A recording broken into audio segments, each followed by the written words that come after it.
Alors voilà. Et donc, voilà, aujourd'hui, on va un petit peu discuter. Les gens, la majorité des personnes ne savent pas ce qu'il faut faire quand il s'agit d'investir. Quand j'ai lancé cette chaîne YouTube, je partais du postulat que la raison pour laquelle les gens n'investissaient pas, la raison pour laquelle les gens ne géraient pas bien leur argent, c'était par manque de connaissances ou tout simplement par irresponsabilité. Aujourd'hui, avec du temps et avec un peu de recul, je commence à me dire que ce n'est pas forcément le cas. Et dans cette vidéo, je vais t'expliquer un peu plus ce que je veux faire, ce que je veux accomplir. J'ai envie de partager avec toi ce qui me motive aujourd'hui et quel est le projet sur lequel je veux travailler. Tu ne le connais certainement pas, mais moi c'est Glacien, et si tu te demandes ce que je fais sur cette chaîne, j'ai envie d'avoir une discussion sur la finance, une discussion sur l'investissement, une discussion sur comment faire travailler son argent, comment se détacher des chaînes financières qui peuvent exister, comment essayer d'optimiser sa vie de sorte à générer beaucoup d'argent. Quand je me réveille le matin, aujourd'hui, je me réveille avec la motivation de gagner énormément d'argent. Pour faire quoi? Je n'ai pas forcément d'objectif, mis à part mettre ma famille à l'abri, mais voilà une de mes motivations. J'ai écrit un livre qui parle de l'investissement chez les milléniaux de façon générale. Et ce livre, tu le trouveras dans le lien qui est en bibliothèque. C'est tout simplement un essai qui vise à simplifier, à te donner les bases de l'investissement. Et tout support d'investissement confondu. Que ce soit de l'immobilier, que ce soit des actions, que ce soit des indices, des ETF ou même encore des crypto-monnaies. L'idée pour moi, c'est tout simplement de te montrer que tous ces actifs ne forment qu'un tout et qu'en fonction des allocations, de l'allocation que tu fais de ton argent, tu as la possibilité de tirer profit de chacun d'eux. Ce que je pense aujourd'hui, dans ma vision de la finance, de l'investissement et de l'argent, c'est que l'argent ne devrait pas être évalué sous forme de quantité gagnée. C'est-à-dire, on ne devrait pas faire une comparaison du point de vue de je gagne 1000 euros, tu gagnes 2000 euros, tu gagnes 1 million d'euros. Pour moi, tout n'est que probabilité, tout n'est que statistique. Donc, ce ne sont que des pourcentages.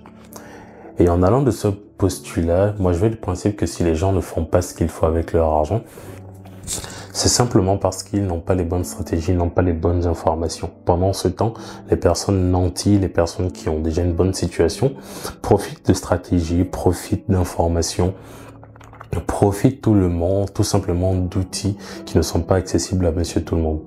Et c'est là qu'intervient mon projet. Je suis en train de créer une plateforme, une application, une école de formation que je vais appeler Wealthy, tout simplement, qui aura pour vocation de donner des stratégies du top 1% à monsieur tout le monde. Je veux créer une société d'asset management.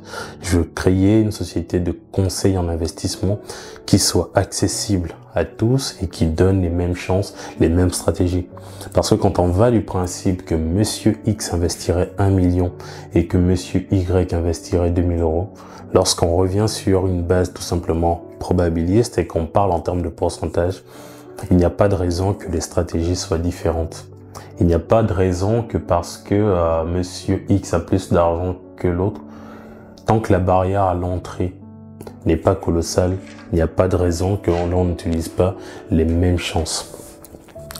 Et cela implique donc d'avoir des connaissances, et c'est là le point le plus bloquant pour moi aujourd'hui, c'est que si les connaissances que j'ai pu acquérir au cours des années, pour moi, sont hyper fiables, me permettent déjà de tirer mon épingle du jeu, si je veux transmettre des stratégies du top 1%, des stratégies de l'élite que l'on peut voir d'une pointe en utilisant des stratégies données par des JP Morgan, qu'on peut observer chez des McKinsey, et j'en passe et bien d'autres que des Berkshire Hathaway, que des Bridgewater pourraient utiliser.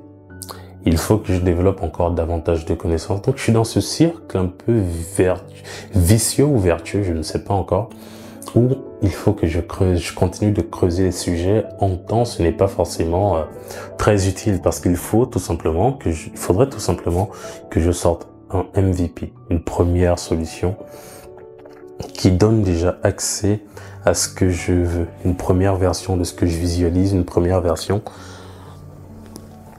de ce que je veux atteindre. Et donc, c'est pour cette raison que j'ai écrit cet e-book. Cet e-book, c'est une première base parce que une fois que les bases sont bien acquises, une fois que les bases sont bien ancrées, tu auras toujours la possibilité de développer tes connaissances sur ces bases, d'approfondir un petit peu ou tout simplement de diversifier les montages financiers que tu peux avoir. Mais c'est beaucoup plus compliqué qu'ils le pensent je crois que le plus dur, c'est de tout faire moi-même aujourd'hui. Le plus dur, c'est de devoir tout développer, que ce soit la partie code, tout réfléchir, que ce soit de la partie stratégique ou tout simplement tout ce qui est communication, marketing et tout. En fait, je fais tout seul et ça commence à être fatigant. Mais n'empêche que j'ai pas le choix, j'ai une vision. Peut-être que la vision, dans tous les cas, restera la même. Peut-être la stratégie, la façon de le faire changera. Je pense que je vais commencer par commercialiser et donc promouvoir l'e-book que j'ai écrit. Et avec les fonds que ça génère, etc. et tout, j'aurai la possibilité de faire un truc un peu plus bootstrappé. J'ai pas forcément besoin de l'argent de la commercialisation de cet e-book, mais ça pourrait me servir à financer, à faire payer le développement de la plateforme, de l'application par quelqu'un d'autre, ce qui m'enlèverait une grosse charge et me permettrait de me concentrer uniquement sur la partie stratégique du projet. Mais voilà où j'en suis. Ce sont des réflexions que j'ai. C'est actuellement, je suis tout simplement en train de développer toute la partie stratégique. Donc créer par exemple une solution, un outil pour timer le marché en tenant compte de la volatilité, en tenant compte du Vega, qu'il soit positif ou négatif pour tout ce qui est investissement dans les options. Et il faut également que je m'occupe de toute la partie formation. Et au final, c'est un peu la réalité. Je suis fatigué, j'en ai marre, mais je me dis que c'est ça l'entrepreneuriat, que c'est ça d'avoir une vision qui se clarifie avec le temps, qui commence à se préciser un petit peu. Mais en même temps, je suis hyper satisfait de ce que j'arrive à sortir. Je suis hyper satisfait du simple fait que je puisse m'y intéresser au maximum. Je pense que Wealthy, si bien designé, bien construit, pourrait donner la possibilité à beaucoup de personnes, déjà dans un premier temps, de comprendre les rouages du monde, de comprendre comment les choses sont faites, de comprendre comment tirer leur épingle du jeu, comment investir, comment gagner de l'argent, comment mieux gérer leur épargne et pourquoi pas, dans une certaine mesure, comment gérer leur carrière. Parce que je suis persuadé que ce fameux truc que tout le monde doit devenir entrepreneur, c'est de la merde, alors qu'il y a beaucoup de choses qui peuvent être faites. Et surtout qu'avant de devenir entrepreneur, je pense qu'il est important que tout le monde expérimente une fois ce qu'est le salariat. Pour certains, ce sera la meilleure position. Pour d'autres, tout simplement à cause de la frustration, ça leur donnera le coup de pouce nécessaire pour passer de l'autre côté et essayer d'entreprendre par eux-mêmes. Donc voilà le projet, voilà où j'en suis. Je sais pas qui regardera cette vidéo, mais je pense que ça me fait plaisir de partager cela avec toi. Donc c'est tout pour cette vidéo. Et si t'as envie, si t'as un peu de doute, si t'as commencé à investir, si t'es déjà investi dans le truc et que ça t'intéresse, sache que les échecs et ce que tu peux perdre, c'est pas forcément la fin du monde. Tu perdras de l'argent. Moi j'appelle ça le coût des opportunités.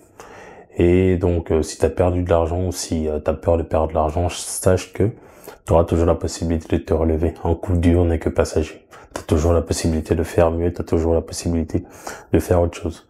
Et je t'invite à regarder cette vidéo. Je te raconte un peu un de mes déboires en investissement où j'ai perdu 4500 € et des poussières, si je me trompe pas, en investissant dans une start-up.